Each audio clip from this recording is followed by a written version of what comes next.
crash, I mean, yeah, I think some of the things that we did right is that, our quote in the company was, our business is to stay in business, even when the days were good, right? Giving away free software, free this, free that. I mean, that's not how you stay in business. So you create value, you focus on product. That's all we did. And we tended really not to focus on the competitors. We really focused just on, sounds a little schmaltzy about it, but you just focus on what do your clients need, what are their pain points, and just provide the best solution and do it. So the crash came. We had just raised like $700 million, maybe just a few. I can't remember exactly. Somewhere 2 months before the crash came. From the public markets, or yeah. Okay, so public issuing. Okay. Yep. And I remember asking our CFO Jeff Epstein. I was like, oh, "Why are we doing this? We don't need money. We got like $200 million." Kevin, you raise money when you can raise money. You never know what will happen. Markets come and go. And so we raised the money, and then the crash came. And over the next, I don't know, 6 months to a year, I mean, we lost 75% of our top customers. Yeah. So that money saved you. Yeah. So smart. Yeah. A lot of people are debating that today. Like, should you raise money now? I mean, the markets obviously, like, on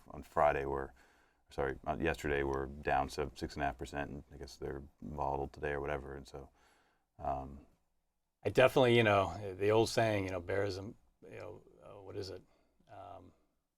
Bulls and bears make money and the pigs get slaughtered, right? So, I mean, you see that the same thing on a startup. People don't want to take dilution. They think dilution's evil, and I always always draw the simple math equation to entrepreneurship classes that 100% of nothing equals nothing. So keeping ownership, not giving it up. I mean, you don't know what's going to happen in markets.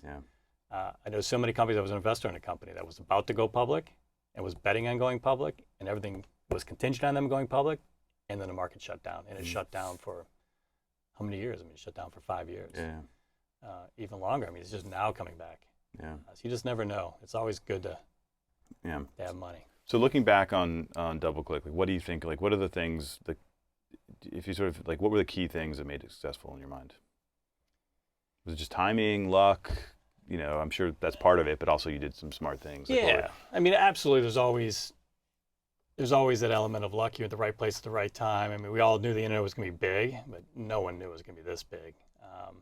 I think the big one is focusing on, I don't know.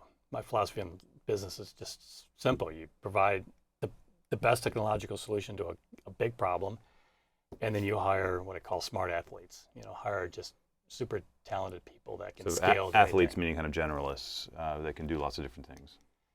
Yes, I mean, I actually like athletes, but people who are you mean super literally competitive. athletes. Okay. People who are competitive. Okay. People who are just hyper competitive in something. Usually they played high school sports, some college. Though college sports isn't always it's tough these days. And they're just IQ-wise really smart. Right. So, and the guys that can just scale. I mean, Dave Rosenblatt was a great example. He was CEO of DoubleClick when it sold to Google. I mean, he's just